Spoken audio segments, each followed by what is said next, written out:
You're still searching for that breakthrough that always feels just out of reach. What is your true life path, and how do you finally find it? Welcome to Say It Anyway, the podcast where we help you unlock the breakthrough you've been waiting for so your true life path can finally come to life. Each week, we share powerful practical tools you can use right now to start transforming your life. You'll hear raw, honest conversations with people from all walks of life, people who found their way forward and are here to share mindsets, strategies, and wisdom that help them get there. I'm James Ferrigno. I've helped people reconnect with their power for years. I'll guide you beyond surface level solutions into a deeper way of seeing the world, one rooted in connection, courage, and open-hearted dedication. This is your space to think differently, live boldly, and finally do the thing you were meant to do. Let's get started.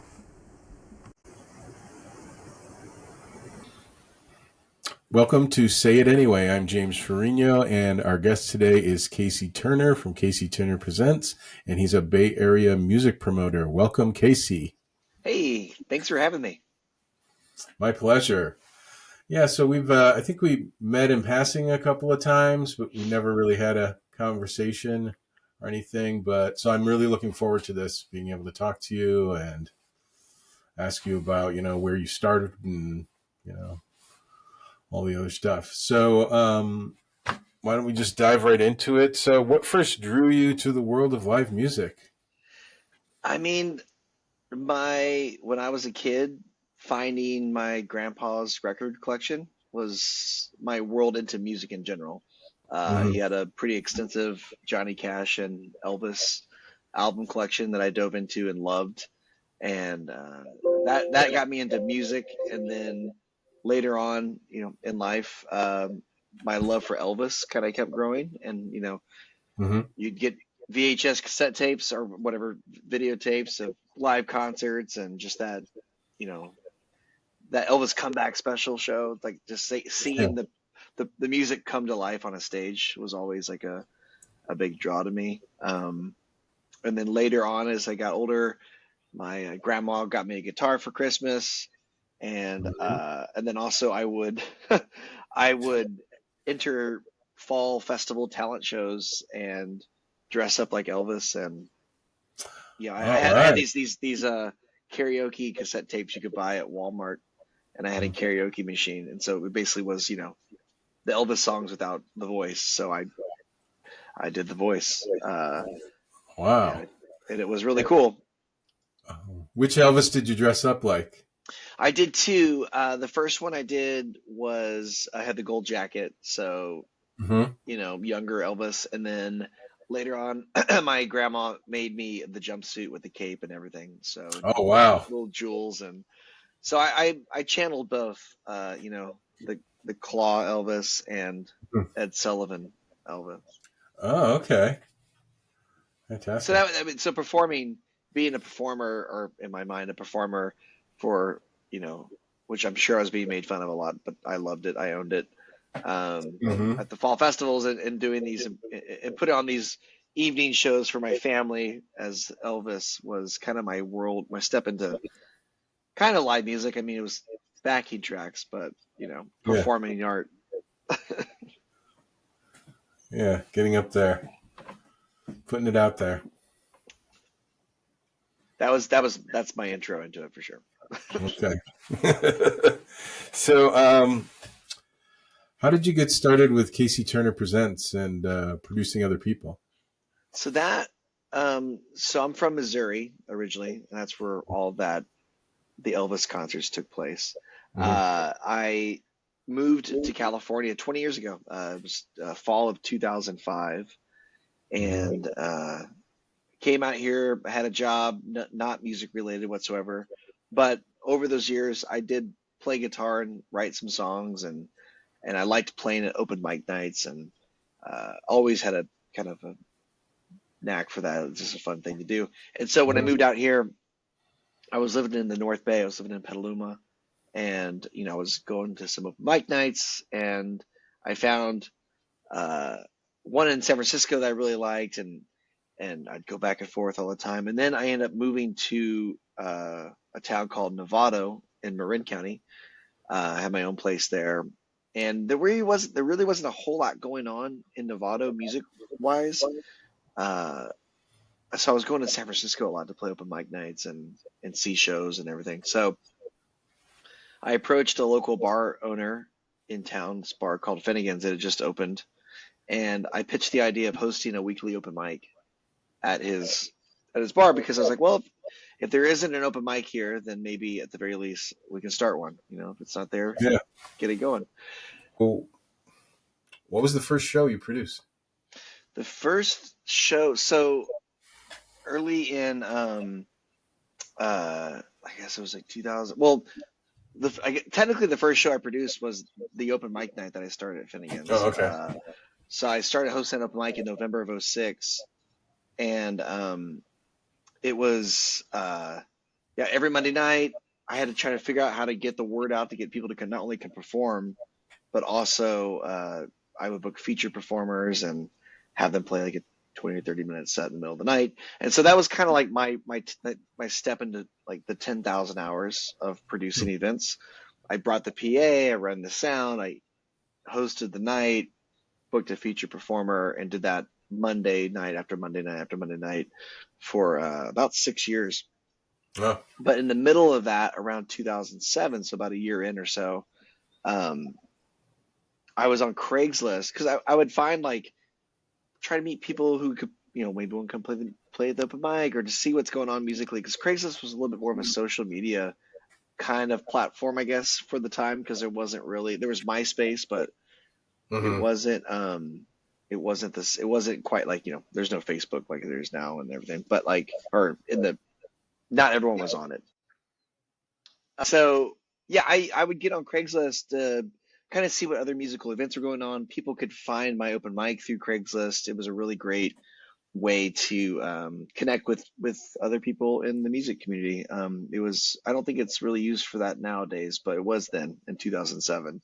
Mm-hmm. There was a gentleman by the name of Drew Pierce, local musician and journalist for Acoustic Guitar Magazine, who would post occasionally on Craigslist. I'd come across his postings, and it basically was advertising these things called house concerts, which Mm-hmm. is essentially what it sounds like a concert in someone's house. And he would paint it up like, hey, come see this under the radar artist perform in someone's living room. Oh, by the way, we also have like a little open mic night that happens before the show. So if you play, bring a guitar, sign up. And I was really drawn to that because I was more into like wanting to be a performer than putting on events. So, Mm-hmm. and also I was a fan of music, of course. And so it didn't even matter who he had. It was artists that at the time I had never heard of. And I would sign up, you put the donation, the 10 or $15, and then, you get to see the show. And if you play music, you get to, sing a song beforehand. And so I did that a few times with him and really fell in love with that concept. Which actually one of the shows I remember particularly he had an artist named Gregory Alan Eisenoff who now sells like 3,000. He sells out Red Rocks. He sells like 8,000 tickets when he Wow. plays. But I saw him in a living room for like in front of like 12 people. It was pretty Mm-hmm. cool. So I Yeah. became a regular attendee of these Drew Pierce house concerts because I loved the whole concept of everything about it. And then as I was doing this open mic night week after week, I was meeting a lot of local songwriters that were great. And they might sound even better more than one or two songs at open mic. I want to hear like a whole set kind of thing. And the cool thing about the house shows at that time anyway, there was no PA. People just listened. It was a really, really great place to experience music and play music for people. You really can't go wrong. It was awesome. So instead of asking Drew to host these artists that I was coming across at open mic night or finding on MySpace or whatever, I started hosting them house shows myself. So I had a little condo in Novato, California, and I'd ask an artist to play, ask people to bring your own snack and beverage, throw $5 or $10 in the jar, give it all to them and the artist, and that's kind of how I dabbled into that world a little bit. So I started doing that. I liked it. And I have kind of a knack for organizing events. It's just kind of been my thing. When I was a kid, I loved sports. I loved basketball, but I wasn't the greatest basketball player. But I would host these epic like basketball parties at my grandparents' house. Like I'd organize the tournaments, and you'd buy into the tournament and someone would win the Oh, money. I was like always into organizing things and bringing, and then getting the word out, get everyone to come and hang out. And okay. so, kind of translates into my music world today. So I was doing that with these house concerts.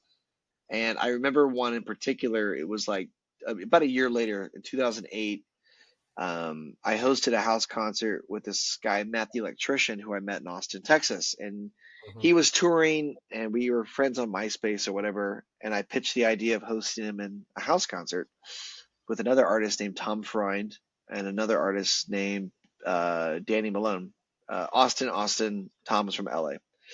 And so we Hmm. did this house show at my friend Susan's house in San Rafael. We packed the place. It was slamming. And there's Hmm. like YouTube videos of it. You can like type in like Casey Turner house concert, Tom Freund or Matt the Electrician or whatever. They'll pop up, and it's pretty Huh. cool because that moment I was like, we're doing this is kind of clicking. This is happening. There's a demand for this. It was really Yeah. fun too. On top of all that, and so fast forward a little bit later in 2010, that's when I really started to hone in and think I could maybe do this for a living. I mean, there's some gap to fill in there, but the Yeah. first shows I really started producing were house shows and open mic nights. But the one in particular, the show in particular that night, and it was November of 2008. I uh, I just felt a turning point happening, and this maybe not becoming a hobby. It was something people were starting to get to know me for, and it was fun getting recognized as the guy putting on the cool house party. Like I Yeah. mean, it's not really a party, but it was bringing people together to see an artist maybe they've never heard of, or an artist that um, they had heard of but had only seen play in bars and noisy places. They get to actually see them play in a respectful like um, listening room environment. So that was kind of the turning point for me. Oh, okay. Fantastic. So, the Bay Area is known for having this music scene, right? That's pretty vibrant. So, what makes this region unique? Like, what's going on here that Well, people I think don't it's know historic. I think it's historically vibrant. Um, about? we've got so much rich history here. You Hmm. know, from the Bill Graham days and Grateful Dead days, and Hmm. all the artists, the Kerouac. The ground zero for just like epicenter for bringing the weirdos out. Uh-huh. And that vibration is still resonating. I think today amongst a lot of local bands, especially in the jam world, and Hmm. why people are so curious to either come visit here or try to come move here. As far as like a current like rock and roll like folk scene, I mean, there's definitely great bands here, and there's people cultivating really cool pockets of community. Hmm. I've had a hand in that over the years. I used to do open mic night at Red Devil Lounge in San Francisco. Rest in peace, Red Devil, back in like 2012, 2010.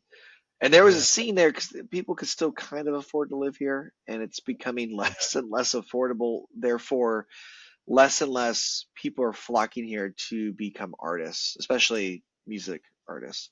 There might be Yeah. other avenues in the art world that work great here. But Uh-huh.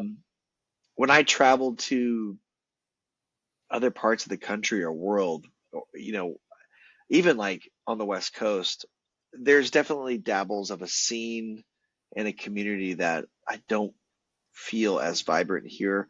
Um, Sonoma County, parts of the Bay Area have their pockets, and San Francisco does too. I'm not saying there's no scene, of course, that'd be a Yeah. terrible thing to say, but there's not, it, you know, playing music and then working 40 hours a week is not the same as like being the touring musician that gets in their car and turns into the next, whatever artist.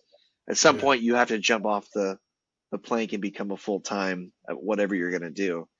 And I think because it's so expensive to live here, it's really Mhm. hard for people to have this insane overhead and then get in the van and drive across country and lose a bunch of money playing rock and roll shows, building your audience until you can get to the money making part. So I think that's one of the reasons we lack like the same scene that maybe Austin, Texas has or Yeah. had, or Nashville, or even Portland, or parts of the Midwest where it's a little more affordable to live. I mean, New York is crazy expensive, but New York is so vastly big. There are places you can live and figure out how to make it work.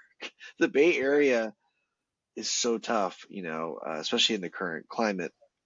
Yeah. So, I think the area's got some of the richest rock and roll and music history in the world, Hmm. and we're all partially cleaning onto that a little bit. But there's great venues here, but Hmm. there's also a lot of them have closed, and there's a lot of Yeah. corporate promoters in this area, the Live Nations and they're here, and so I think it's hard as an independent musician, as an independent promoter, that's who I am, and an Hmm. independent venue to stay alive and keep it going. But we're still finding a way to do it.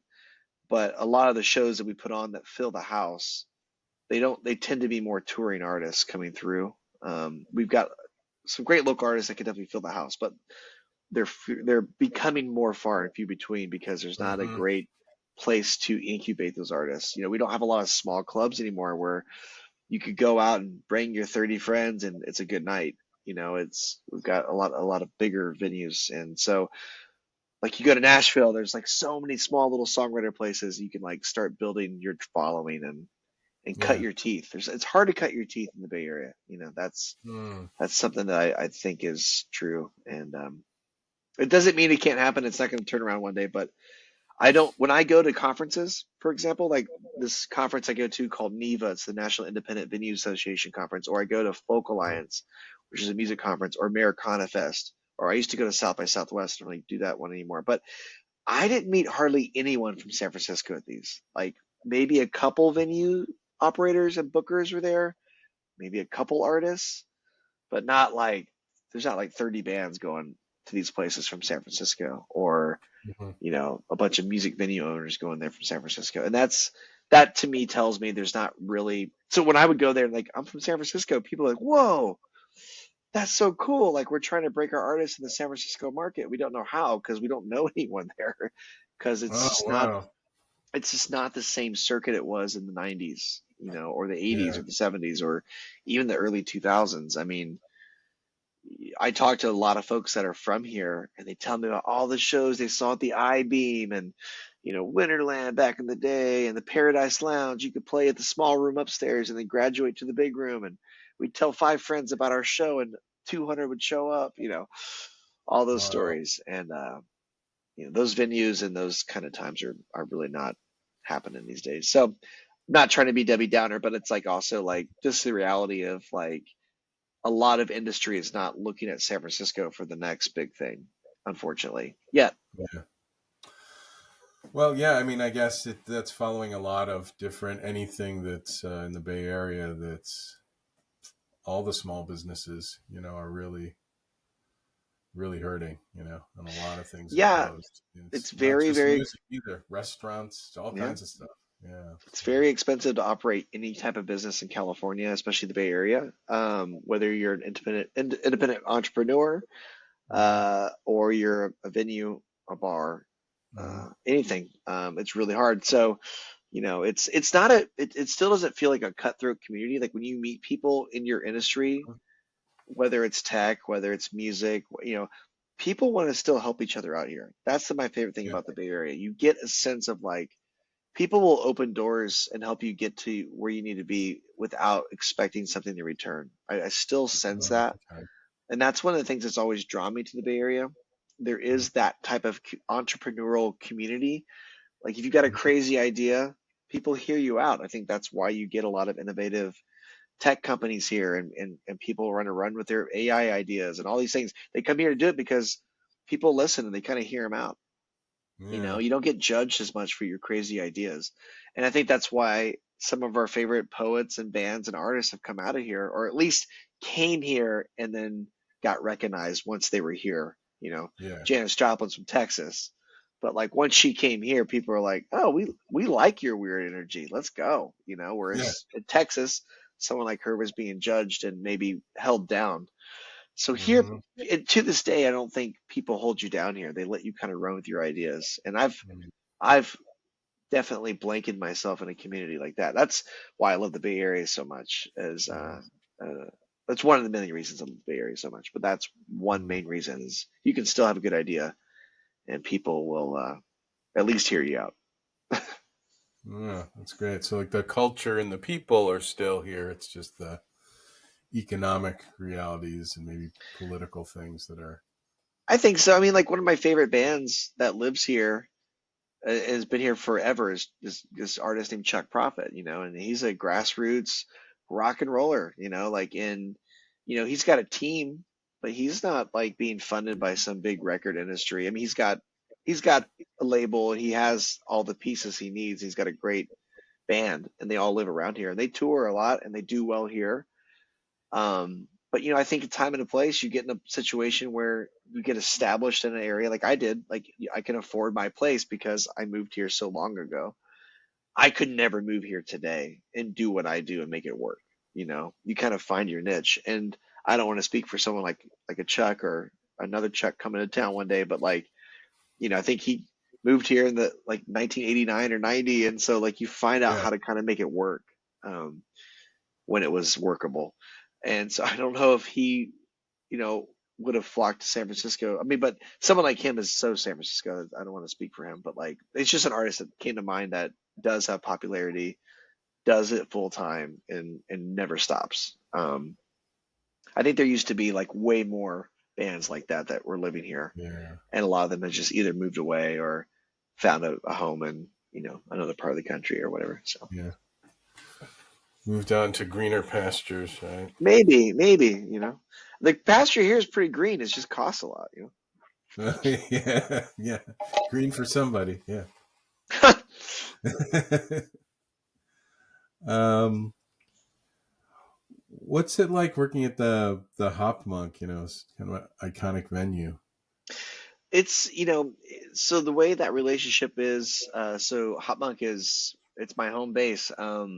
I partner with them. I work with them. I'm Mm-hmm. independent from them. But Dean Biersch, who founded HopMonk, he's the original founder of Gordon Biersch Brewing Company. He started HopMonk back in 2008 with his first location in Sebastopol, California, up in Sonoma County. And I met him.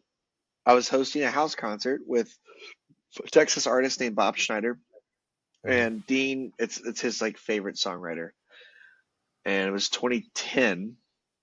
And Dean, I guess the person that was booking his venue at that time was just struggling to get Bob to come play their venue, for whatever Mm-hmm. reason, relationships, money, who knows. But Dean saw that this young guy was having to play someone's living room, and he was like, "What? Why? How? Let's buy a ticket and go figure out what's going on here." So him and his Mm-hmm. now wife came to that show, had a great time, and then got my contact afterwards, and we sat down and talked about music and the future of what HopMonk is trying to do and what I'm trying to do. And around that time in 2010, I had just quit my day job to do this full time, and I was kind of saying yes to everything I could possibly say yes to because I was living in the Bay Area. Yeah. Can't take a minute off to survive. So I was hosting at that time 3 open mic nights. I was managing a band, booking like 4 other bands, booking like 3 farmers markets. It was nuts. And Wow. he was opening a location in Sonoma, the town. So that was going to be his second Hot Monk location. And Oh. he wanted me to maybe host open mic there. And I was like, there's no way. I can't do any more open mic nights. But what that ended up turning into was booking their music there. It's a very small location, kind of a happy hour music thing, not really a ticketed thing. Although later on, I did bring some banger shows there that we charged tickets for. It was pretty fun. Small little room held like 70 people. Hmm. It's still there today. We don't do ticket shows there anymore. It's just more happy hour stuff. But like, Okay. so that was my gateway into Hot Monk's world. And then in 2012, they opened their Novato location in Marin County, and kind of just transfer what I was doing in Sonoma over there. That room has got a bigger room, a venue, Hmm. and but I just booked the happy hour stuff. The guy who was booking the venue in Sebastopol was booking all the Novato shows, so he was doing both venues. And so fast forward to 2014, I approached Dean about an idea. So the thing about HopMonk is all their venues have this like beautiful outdoor beer garden. That's like kind of part of his staple. Yeah. It's got to have an adjacent beer garden somewhere on the property to be the brand. It's part of his brand.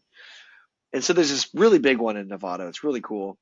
And I approached this idea of starting like an outdoor music series, um, where hey, let me turn off my notifications. Sorry, I keep getting text messages. Boom. Outdoor music series, and he loved the idea. I was like, I'll bring the PA. It's kind of like my talk I had when I started open mic back at Finnegan's. I'm like, I'll bring the Yeah. PA. Pay me this. I'll book the bands. It'll be easy. And so we landed on calling it the Cookout Concert Series, and to this day, Yeah. it's still running. It's 12 years in running, Wow. and 12 seasons, and it's my bread and butter. It's the thing I rely on the most annually for not Mm. only income, but kind of what people have switched to know me for from house concerts. It used to be we'd sell 120 tickets, it was packed, Mhm. and now it's 700. So it's Wow. we've with the partnership of HopMonk, Dean believing in my vision, and us really kind of just working together. That venue has expanded and developed. We've blown out hillsides and made it. Oh. Chuck called. I just had Chuck Prophet play there the other day. We had like Mm. 500 people at his gig. It was killer. And he called Wow. me because the first year I did it, it was me begging some of my closest artist friends to come play it. I begged Chuck Prophet. I begged Glenn Phillips to tow the wet sprocket. I begged Steve Poltz. I begged Megan Slankard. I think John Vanderslice played it. Just some old friends that I was like, come play this. It's not going to pay a lot, but we're trying to get something cool going, and they did it, and it was a big help having some people with some name recognition, and so Chuck goes, when we first started that gig, he goes, it was like a little backyard party. You were doing sound. I did all the sounds. I was mixing from like a dinner Yeah. table.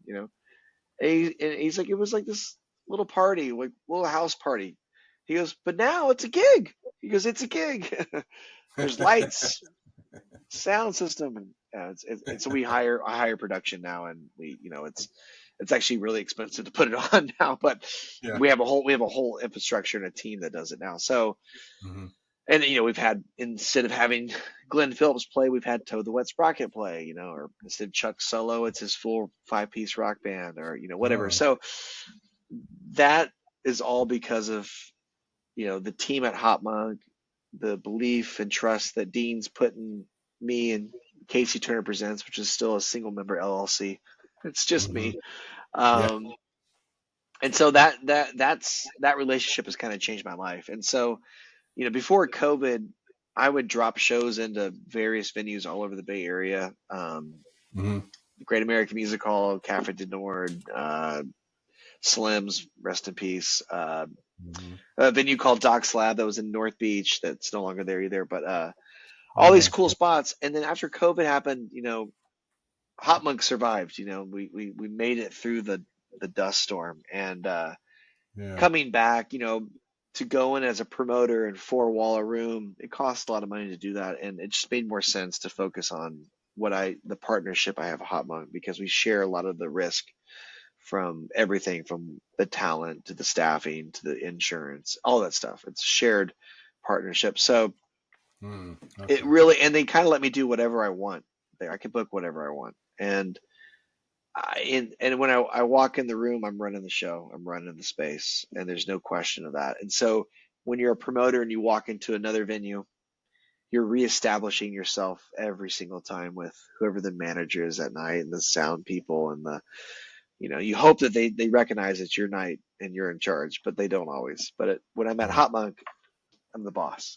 And so that's huge because it takes a huge amount of stress and pressure off me, because I work with the same team year round. And so Hmm. it allows us to grow and tighten the nuts and bolts of the operation and do it right. So Hot Monk has changed my life, and the trajectory of what I do. I live in the city of San Francisco, but I produce 99% of my events in the North Bay, in Hot Monk in Nevada. So kind of reeling it back in from the Cookout series, which is Hmm. seasonal from May to October, Yeah. 12 years in running. Uh, this is the 12th season, and I'm counting COVID because I booked 18 of them and canceled 18 of them. So shows. Wow. So we did technically do 2020, but I'm counting it. Damn it. Yeah. But we have an indoor venue there that's about 300 capacity, and then back in May this year, I took over the booking at the Sebastopol location. So there we've got an Oh, outdoor venue that's about a 600 capacity and an indoor venue that's 250. So it's very similar to Novato in the sense of size and the mhm. type of talent I could book there. It is they're pretty close together, but they're pretty different markets. Sonoma County and it's very different than Marin in the sense of like just people are just different a little bit. So Yeah. I'm still learning the market of Sebastopol, but that's kind of my big world right now. I'm booking both of those venues, and I try to be at a lot of the shows I book, but I'm not in Sebastopol as often because it's a little further away from the city. But Yeah. and there's no contingent like cookout concert series there. It's a little bit more sporadic with the outdoor booking because they've got some more limitations with the neighbors and how we're allowed to do things with the city there. So we Hmm. still do outdoor shows there, but it doesn't like this year for the cookout concert series in Novato, I booked 44 outdoor shows. Oh. Whereas in Sebastopol, we only can do 2 outdoor shows a month with the permit we have for the city. So it's just a Mhm. different community, different county, different all the rules. But anyway, Yeah. so I am full time pretty much with HopMonk. So, when Yeah. people bring shows to me, agents or whatever, if it's the right fit for the capacity, what have you, it's if it's a Casey Turner Presents show, it's probably going to fall at a HopMonk venue. Uh, I'm pretty loyal to what we're doing there, and it just makes the most sense from my perspective on my competition in the market, radius, the radius clauses, and how much I can offer an artist or a band to come play. I have a lot more control and risk management with HopMonk than I do going into, somewhere in the city or another venue. Mm. Unless it's a private Yeah. show, which I do a lot of private shows, but that's another sector of what I do, but it's in the Okay. pocket. So So private, yeah, private shows. That's a whole nother beast. whole other beast. It's my favorite because we don't have to sell tickets. Yeah. Selling tickets is can be a lot of fun. Marketing ideas are fun, but it's the most exhausting part of the whole job. It's like if I could take any band that I thought sounded good and Yeah. throw them in a 500 cap venue and people would come, and I'm just purely a tastemaker to the people that wanted to show up, that'd be rad. Oh But wow. unfortunately, Yeah. that's not the case. you gotta you gotta get the people out of their house. So How do your shows differ from like a larger show at a big event as far as the audience is concerned? um well, so the biggest events we do are 700 capacity, which to Hmm. me is big, but to a lot of people that's intimate. Like we had Robert Earl Yeah. King this summer. Robert Earl King plays 5,000 cap venues in Texas. So to Yeah. see him in a 700 cap venue is like seeing him in someone's backyard to these people. To Hmm. me, it's 700 people, which is a lot. But Yeah. I think the biggest difference that differs from our shows like that, for example, we'll use our bigger show as an example compared to see a show at the Chase Center or even Oh yeah. The Greek Theater in Berkeley, which is like 8,000 cap. Hmm. I think you get a lot of bang for your buck. Our price for starting with just the commerce side of things, it's um, we're a profitable company, but we're we don't give the fan the impression that we're exceeding that drive, meaning like you don't feel like we're trying to extract you for every dollar you're worth, right? Hmm.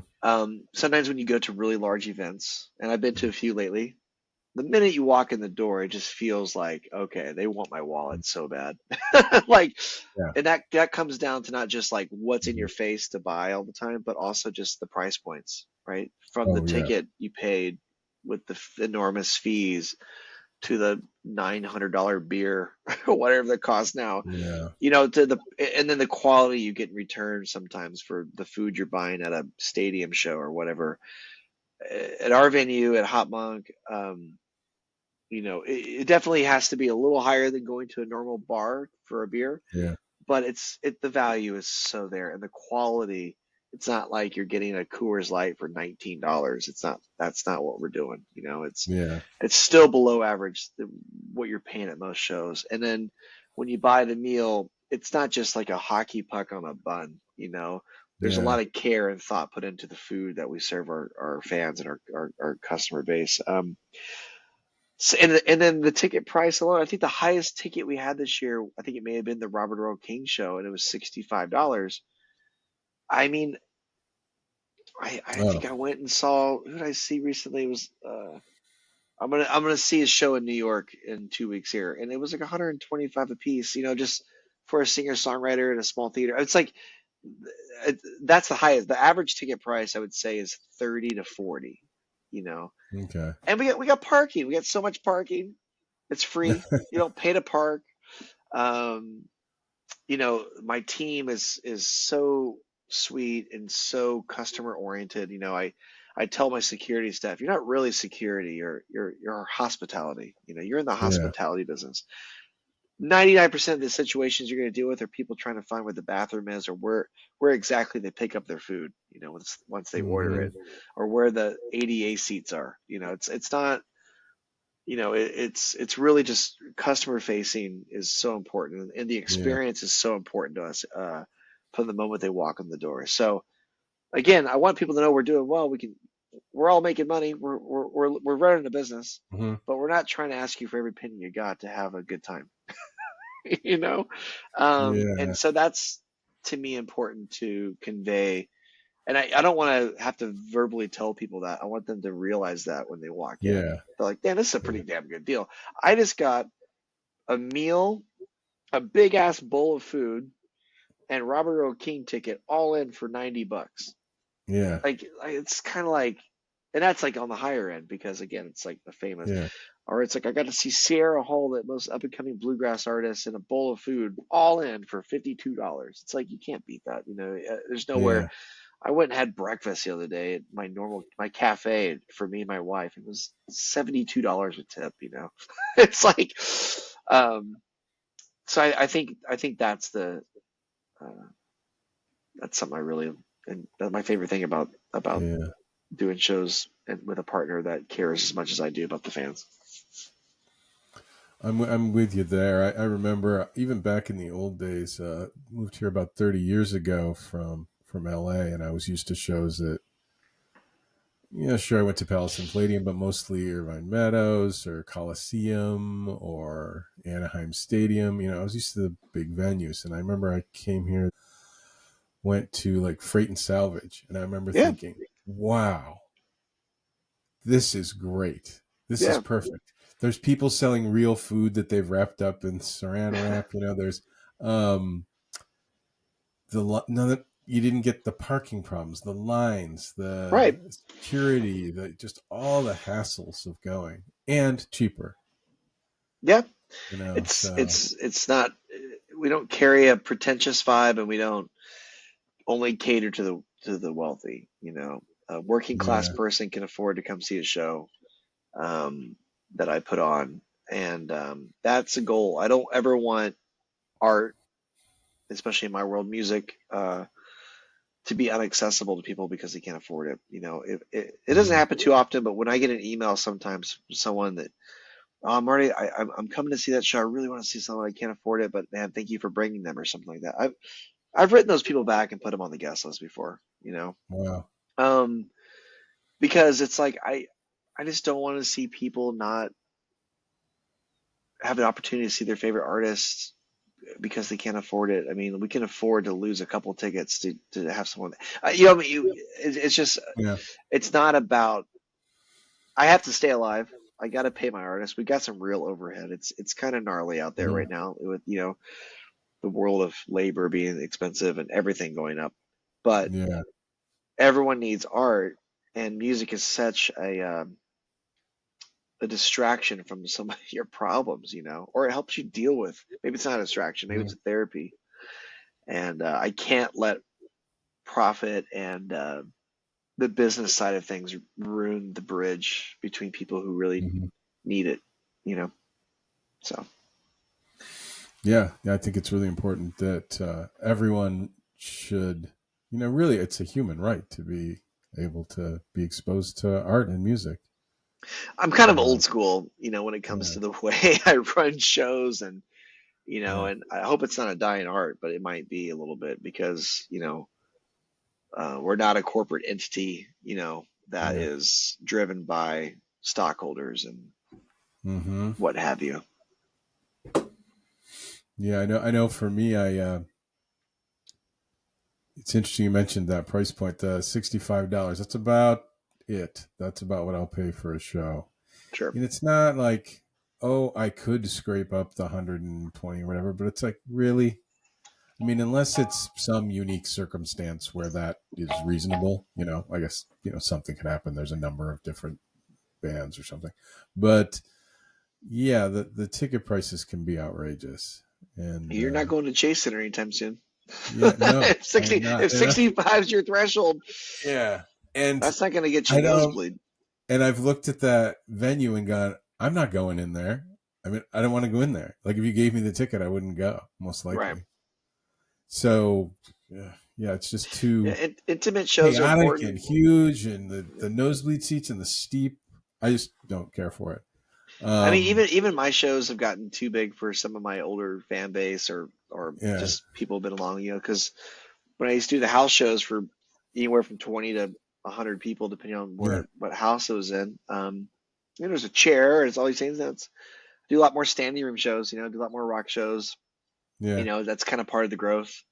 And not everyone's going to be able to hang on for the ride, but yeah, as I grow and the business grows in HopMonk, I want to go after. I want to have the guitar player from Motley Crue, John Five, play my venue, but he's not going to play a seated venue. It's like yeah, I want to have seats for my Robert O. King show, but I can't get Robert O. King unless you want to pay $300 a ticket.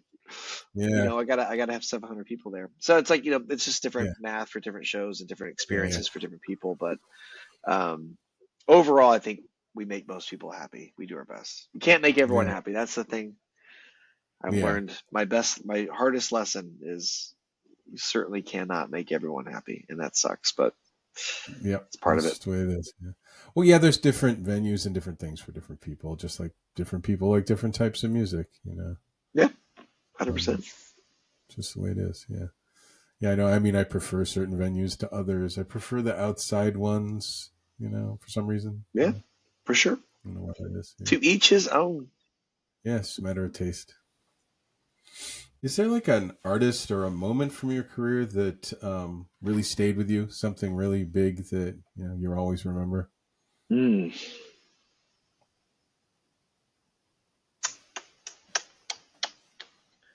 Running through the memories. I mean, the first time this is kind of okay. So one of the first really big shows I ever did that has, 'cause I mean, I've done shows with the tour bus rolls in and all that, but this one was a Mm, little different. So I've done a bunch of shows with Glenn Phillips, the front person for Toad the Wet Sprocket, and yeah. um, now that our venue can do 700 people, 2 years ago, it was 2023, I convinced Glenn to convince his management to let me have Toad the Wet Sprocket play as part of their Mm, tour. And he believed in me. I sold him on it. His agent's a friend of mine, but I think they were also kind of, well, but on the business side of things, the offer was there. It was mm, in line with what they're doing at every other venue on their tour.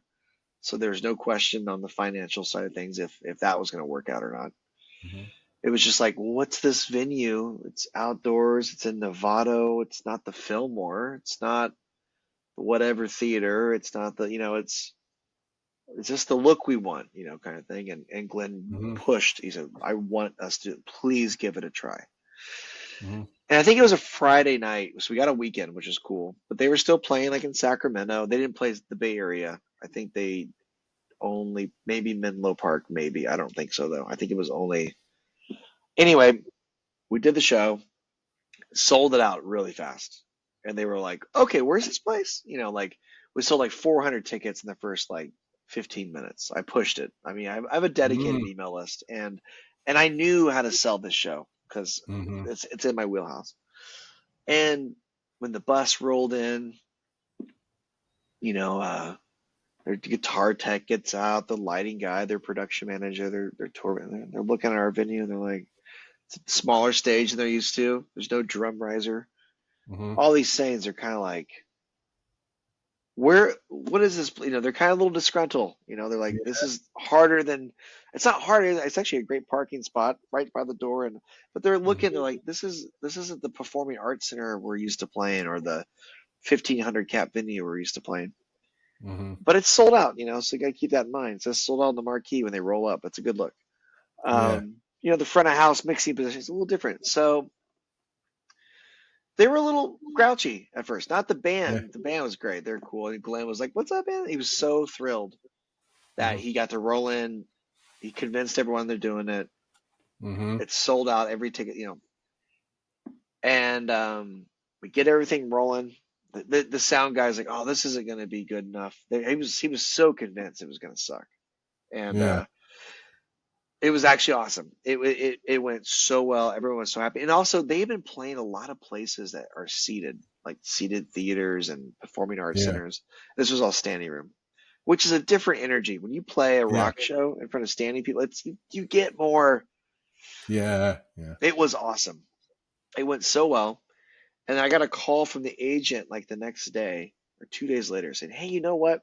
The last show on the tour is in Boise, Idaho."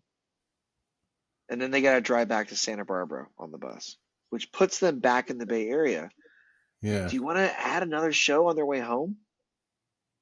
And it was a Wednesday night. It would have been July on a Yeah. Wednesday. And it's they want the same amount of money. There's no discounts. It's a lot of Yeah. money.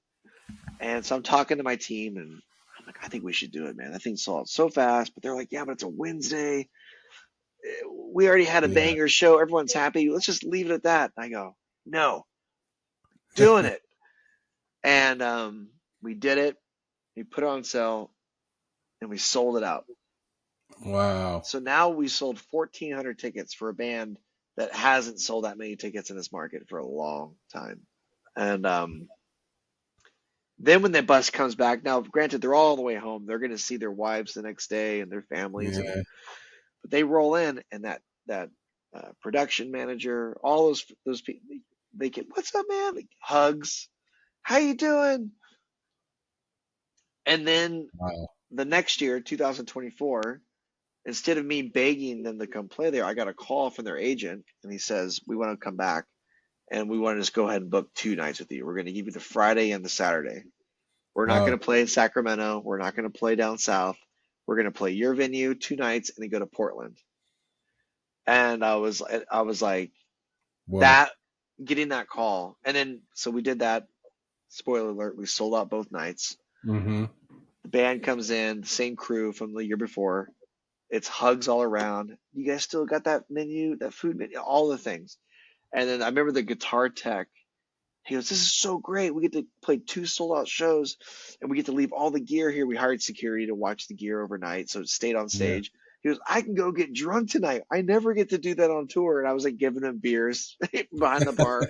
And he was so happy. And we just turned this like kind of like team of touring. They've been touring so big venues, these big venues their whole life, our whole Yeah. career, and we took it out of their head that they have to have the $1 million stage to have a good show. Yeah. It's about the people that are running it, and Mm-hmm. and you feeling welcome in their space, and then them seeing their fan base Mm-hmm. psyched. I mean, people flew in from all over for those 2 nights because we got to announce 2 nights together, which is big. So Mm-hmm. we had to show up, and I was nervous as hell because I'm like, there's so many things about our venue that are amazing, but so Mm-hmm. many that are DIY. Like we're kind of doing we're dancing by the we're making this shit up as we go. Basically, is what Yeah. is we're kind of making up as we go, and I I don't know if I'm always doing it right, but it feels right. So Yeah. if it feels right, it must be right. Yeah. Um, so that was a moment in my career that stood out to me. But I got there because Glenn trusted me, but that's because of the bazillion shows him and I've done together, Mm, and he had the faith in me, just like Dean did, same thing, and yeah. the faith I have to have in my team to execute asks and visions, and so Hmm. yeah, that was a big one for me. That was a big win. Pop the champagne, it felt really really great. I'll never forget it. And it also kind of opened up my confidence to step into some other bands that are in that same level, like Robert Earl King or the Wood Brothers, Hmm. um, and other offers I put in for, but maybe haven't come to fruition yet, but hopefully will one day. Yeah. I know I can deliver a great show and a great experience. You might walk in and be like, is this going to work? Yes, it's going to work. And I'm confident it will because I've seen literally just frowns turn upside down from Yeah. uh, a production standpoint. So it's pretty cool to over deliver on something that Hmm. was expected to under deliver. Yeah, that's huge. I know it is for a lot of people. Once people can see something like that, then they'll learn that a lot of people are gonna prefer to go to one of your shows or a show I like hope that. so. I hope So so. I mean, I know at I the do. at the end of the day, like if you're following a band, you're gonna go see them wherever they're going, probably, likely, if you're really, Mhm. really a big fan. Yeah. And we've all had those shows where it's like, oh man, it didn't sound as good tonight, or the door guy was a Yeah. dick, or like whatever it is. You felt ripped off from the beer you bought, or the food, or the whatever it may be. And maybe that's happened at one of my shows. I'm sure it has, because like you said, you can't make everyone happy. But Yeah. um, you know, if you can surprise people by giving them Yeah. a good experience, when they maybe weren't expecting it to be as high caliber as they saw on the website. It's just I love surprising people in that sense, Yeah. whether it's the artist or the fan or myself, which sometimes it's myself. Um, yeah, So this show is about kind of supporting people and finding their niche, finding their path, being successful in this kind of crazy world where, those old tried and true paths are pretty much gone. So it's like finding your way through that maze. So maybe is there anything that you could say or that might help people get past a block? I mean, sometimes you just got to do it. You Hmm. got to take risks. Um, you surprise yourself when you kind of jump off the diving board. It's like I always use that silly analogy. I'm like, how like the mother can like lift the car off her kid. Sometimes you Yeah. surprise yourself what you can do when you have to do it. Hmm. And so for me, I was dabbling in putting on shows and booking bands and this and that and having fun, but until I like quit my day job, and it was like I'll Hmm. never forget, when I put my 2 weeks in. 2 weeks were up. I'm sitting at home, just moved to San Francisco. I open my laptop up and I'm like, oh, I'm not making any money today unless I make some waves. It was daunting and scary. I remember that moment very well. I still have that moment sometimes. No, Yeah. it's, but once I realized what I had to do, it just, you kind of just, you get it. You jump in there, and then the Hmm. people around you, when they see you're all in, I mean, it makes a big difference. When I'm booking bands and people who want opportunities like to open for someone, or okay, if I've got an opportunity, I can book whoever I want to open for this big band. Like the guy who's touring, who's good, or person that's touring, this is a guy who's living in their car to make it happen. Kind of want to give that person a bone. I want to throw them an opportunity because they are just Yeah.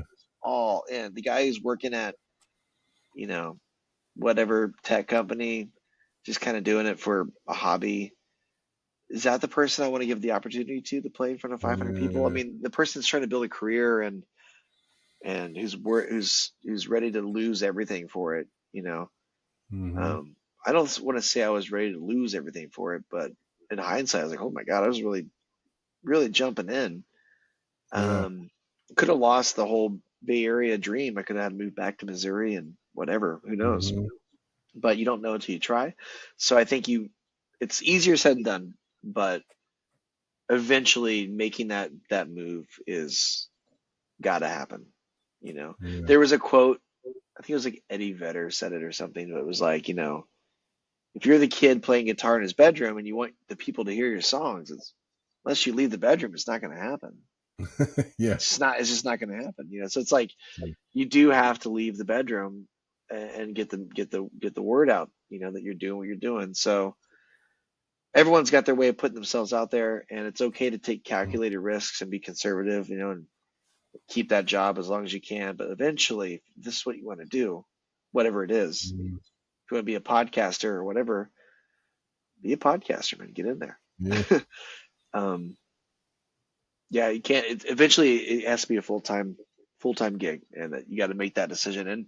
And there's also another thing that Dean always told me. We're always getting ready for things. But he's like, this isn't the rehearsal, man. This is the show. So go out there and do it. It's like you only get one shot at this life thing, and so stop. Don't treat it like a rehearsal. It's the show. So it's kind of a daunting thing to think about, but it's true. Yeah. I love that. I love that because yeah, it'd be a reality we don't always think about. Yeah. Yeah, that this is it. And yeah, and I like what you said about the guys living in their cars. That's something kind of magical happens when you just really go the whole distance for it. And if you keep sticking to it and trying, keep putting out the effort over time. It might even lead you down a Yeah. different path. Like I always thought I'd be my goal was always to be the talent. Yeah. Um, but I found my path into being the producer, the kind of cheerleader, Mm-hmm. um, the hype man. I just have a knack for it and I love it. And you still get to be a star because you're responsible for bringing people together. Yeah. It's and I love that. But I found that path through starting here and ending up here. So you don't always have to fixate exactly what it's on. It might just be a little bit of a journey and because I've got some experience being a songwriter and I've toured and rolled into empty rooms and played for full rooms. Like I know what it feels like a little bit to walk in that door. And so I can now channel like what I would want to be treated like if I was walking in tonight to play for an audience. So Yeah. yeah. Yeah, that's great. And you, yeah, you don't always know you never really know what's going to happen. So just being open to wherever it takes you, and learning on the way, I think is I mean, really good. you gotta make moves sometimes. You gotta make decisions. Like taking that second Toad show was a risk, and we could Yeah. have come upside down. That was not a guarantee, Yeah. but it's also part of the excitement and craziness of what I do for a living. So just Yeah. that could be relative to whatever the risk might be. Maybe it's like, oh, I'm gonna fly out and open that one show for somebody. Maybe it sucks. You're like, I shouldn't have done that, but now you know. If like if that wouldn't have worked out, I could have been like, well, maybe we were being greedy. It worked out, but like if it didn't, you have to have takeaways from everything. There's plenty of things I've done that have not worked out, Mm-hmm. whether they be big or small. But you just got to have takeaways. Like, what did you learn? How can you prevent that mistake from happening again? As long as you're always got the kind of radar up to like learning something every time, even learning on the wins. What did I do right? Why did that work out? What could I have done better? Mm-hmm. Um, Staying curious and I think always figuring out to yourself the learning lessons is key. Yeah. Yeah. It seems in your case, it seems to have led you to where you were meant to go because you had the background with the doing the shows doing the parties for the basketball team. So it's like I that know was a it's skill you had already. Yeah, but you just it's didn't realize it, you know? yeah, yeah. I like bringing people together. It's fun. Yeah, yeah. So it really fell. You eventually found, who you are, I suppose. It feels like it. Yeah, Yeah, I feel good about it. yeah, yeah. Fantastic. All right, we're gonna wrap it up here pretty soon. Any last words? I think I kind of nailed it. Just, take risks and support live music wherever you are. Um, support art, support each other, and be nice to people. Just be nice. Yeah, Just be nice. You give people the benefit of the doubt. Be compassionate. You know, um, lift people up. That's my advice. absolutely. I'm with you 100%. So, thanks a lot, Casey. Appreciate you being Thank on you, the show. James. All Thank you, man. right. I appreciate you. Yeah, it's been great. Really enjoyed it. You too, man. All right. James Ferrigno here. And it would be great if you guys could subscribe, like, follow whatever platform you're seeing this on, because that really helps me be able to continue the podcast. So if you can do that, that would really help us out. Thanks a lot.